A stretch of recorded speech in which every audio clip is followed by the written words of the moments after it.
ಇದು ಸಿದ್ದರಾಮಯ್ಯರ last budget ಆಗಬಹುದು. CM budget ಬಗ್ಗೆ ವಿಪಕ್ಷ ನಾಯಕ ಅಶೋಕ್ ಭವಿಷ್ಯ ನುಡಿದಿದ್ದಾರೆ. ಅತಿ ಹೆಚ್ಚು ಸಾಲ ಮಾಡಿ ಡಿಕೆಶಿಗೆ ಬಿಟ್ಟು ಹೋಗಬಹುದು. ಲಾಸ್ಟ್ ಆದ್ರೂ ಲೀಸ್ಟ್ ಅಲ್ಲ ಎಂದ ಆರ್ ಅಶೋಕ್. ಸಿದ್ದರಾಮಯ್ಯ ಇರ್ತಾರೋ ಹೋಗ್ತಾರೋ ಈ ಎಪಿಸೋಡ್ ಕಳೆದ 2 ವರ್ಷದಿಂದ ನಡೀತಾ ಇದೆ. ಡಿಕೆಶಿ ಸಿಎಂ ಆಗ್ತಾರೆ ಅನ್ನೋ ಮೊಗಿಲಿ ಹೇಳಿಕೆಗೆ ಅಶೋಕ್ ಲೇವಡಿ ಮಾಡಿದ್ದಾರೆ. ವಿಧಾನಸಭಾ ಅಧಿವೇಶನ ಇವತ್ತು ರಾಜ್ಯಪಾಲರ ಭಾಷಣದೊಂದಿಗೆ ಪ್ರಾರಂಭ ಆಗ್ತಾ ಇದೆ. ರಾಜ್ಯಪಾಲರು ನಮ್ಮ ದೇಶದ ಸಂವಿಧಾನದಲ್ಲಿ, ಅಂಬೇಡ್ಕರ್ ಅವರ ಸಂವಿಧಾನದಲ್ಲಿ ರಾಜ್ಯಪಾಲರಿಗೆ ಅವರದೇ ಆದಂಥ ಗೌರವ, ಘನತೆ ಎಲ್ಲ ಇದೆ. ಅವರಿಗೆ ಸ್ಪೆಷಲ್ मेरी सरकार राज्य के विकास की गति को तेज करने और सरकार की वित्तीय प्रणाली को और सुदृढ़ करने में सफल रही है. जैसा महात्मा गांधी ने कहा था, हमारी सरकार अंतिम व्यक्ति तक योजना का लाभ पहुंचाने के लिए प्रतिबद्ध है. कुछ लोगों ने भविष्यवाणी की थी कि सरकार द्वारा शुरू की गई महत्वाकांक्षी जनकल्याणकारी योजनाओं के कारण राज्य विकास में पिछड़ जाएगा और राज्य की वित्तीय प्रणाली बिगड़ जाएगी. सरकार ने इस भविष्यवाणी को झूठा साबित कर दिया है. राज्य ने हर क्षेत्र में अच्छी उपलब्धियां दर्ज की है. राज्य की आय में वृद्धि हो रही है. राज्य में रिकॉर्ड संख्या में निजी पूंजी आ रही है.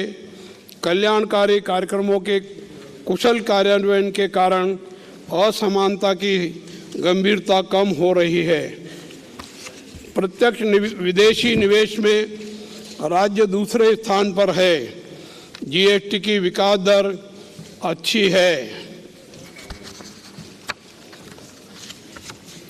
राज्य में अच्छी बारिश हुई है. भारी बारिश और सूखा न होने के कारण किसानों को अच्छी फसल मिली है.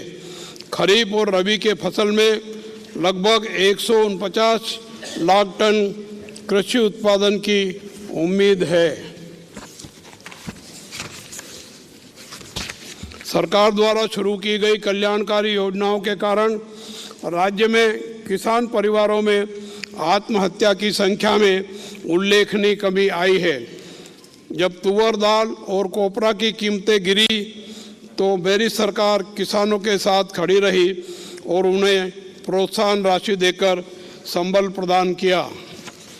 कृषि भाग्य योजना को जारी रखते हुए जहां भी आवश्यक है वहां कृषि तालाब बनाए जा रहे हैं. कर्नाटक ने दुग्ध उत्पादन में रिकॉर्ड बनाया है. इस बार केएमएफ ने प्रतिदिन 1 करोड़ लीटर दूध एकत्र किया है. यह उपलब्धि डेयरी उद्योग को दिए जा रहे प्रोत्साहनों के कारण ही संभव हो पाई है. सरकार ने अब तक पशुपालकों को 1500 करोड़ रुपए की प्रोत्साहन राशि दी है. पशुपालन में लगे किसानों की सहायता के लिए सरकार ने अनुग्रह योजना जारी रखी है. चालू वर्ष में अप्रत्याशित रूप से मरने वाले 24,934 मवेशियों और 33,373 भेड़ बकरियों के लिए 26.60 करोड़ रुपए का मुआवजा दिया गया है. हमारे बुजुर्गों ने बाबा साहब अम्बेडकर के माध्यम से इस देश को बहुत ही मानवीय संविधान दिया है ताकि समाज सामाजिक डार्विनवाद की ओर न जाए. संविधान में कहा गया है कि असमानता कम होनी चाहिए और लोगों को आय का उचित हिस्सा मिलना चाहिए.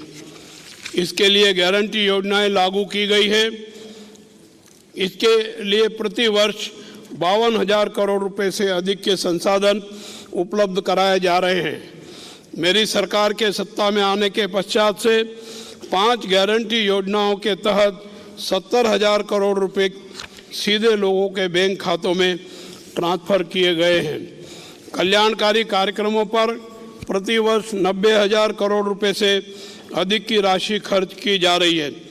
सामाजिक पेंशन, किसानों के पंप सेट के लिए मुफ्त बिजली, कृषि, बागवानी, रेशम उत्पादन, पशुपालन, मत्स्य पालन, खाद्य एवं नागरिक आपूर्ति हथकरघा एवं वस्त्र, आवास, शिक्षा, उद्योग, कौशल विकास, पिछड़ा वर्ग, अनुसूचित जाति, अनुसूचित जनजाति, अल्पसंख्यक, महिला एवं बाल कल्याण सहित विभिन्न विभागों द्वारा दी जाने वाली प्रत्यक्ष नगद हस्तांतरण योजनाओं, सब्सिडी एवं प्रोत्साहनों से 1.25 करोड़ से अधिक परिवार लाभान्वित हो रहे हैं।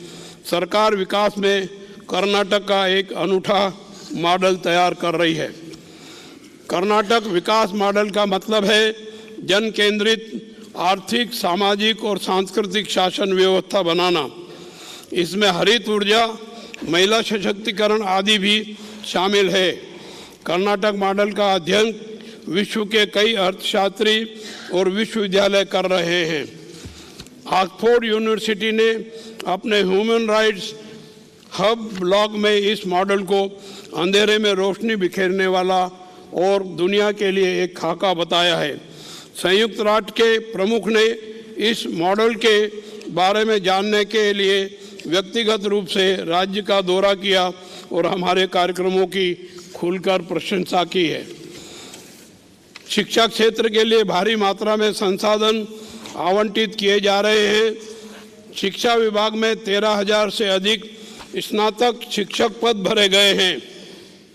उच्च शिक्षा विभाग में 1,088 सहायक प्राध्यापकों के लिए नियुक्ति आदेश जारी किए गए हैं।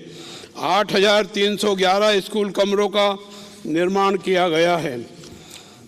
विवेक योजना और विशेष अनुदान के तहत 5,349 स्कूल कमरों का कार्य पूर्ण हो चुका है। वर्तमान में 784 कमरों का कार्य प्रगति पर है। 522 केपीएस स्कूल शुरू करने के लिए कदम उठाए जा रहे हैं।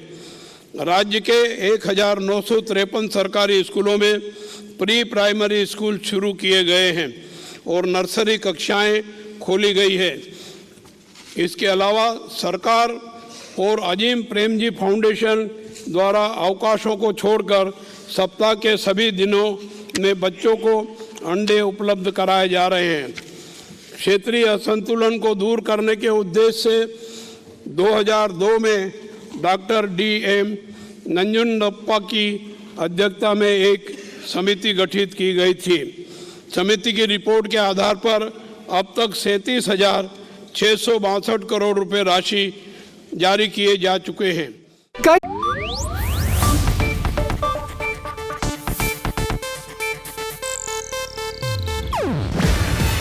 ಇದು ಏಷ್ಯಾನೆಟ್ ನ್ಯೂಸ್ ನೆಟ್ವರ್ಕ್ ಪ್ರಸ್ತುತಿ.